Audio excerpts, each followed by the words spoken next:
গোয়েন্দা দপ্তর থেকেও খবরটা আসে যে বাংলা ৩ জন বাংলাদেশি আমাদের বৈদ্যনাথ, যে আমাদের যাত্রাপুর থানার লাস্ট বর্ডারে বৈদ্যনাথের একটা ঘরে ৩ জন বাংলাদেশি আছে এবং তারা ইলিগাল কাজের সাথে যুক্ত থাকার সম্ভাবনা আছে।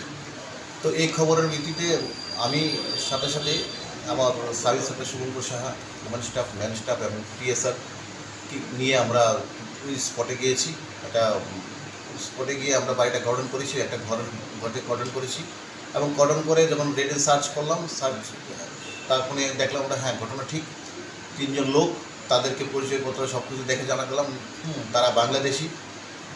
তাদেরকে আমরা যেহেতু বাংলাদেশি, তারা কোনো ভ্যালিড ডকুমেন্ট দেখাতে পারেনি, তারা মানে এন্ট্রি টু ইন্ডিয়ার কোনো দেখাতে পারেনি। কেন সে সঠিক কারণ দেখে বলে তারপর ৩ জনকে আমরা অ্যারেস্ট করলাম। অ্যারেস্ট করে আমরা ঘরটা সার্চ করলাম, ঘরটা সার্চ করে দেখলাম আমরা 2টো ড্রাম পেয়ে গেছি, 2টো নীল কালারের ড্রামে গাঁজা ভর্তি।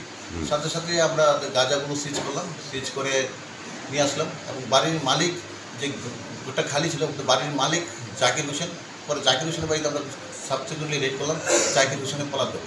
তো হাওয়ার আমরা থানাতে এসে জাকির হোসেন, যেহেতু হারবারিং করেছে 3 জন বাংলাদেশি, জাকির হোসেন এবং ওই 3 জন বাংলাদেশি এগেনিস্টে আমরা এনডিপিএস এবং আইপিপি একটি আমরা কেস নিয়েছি, তদন্ত করছি।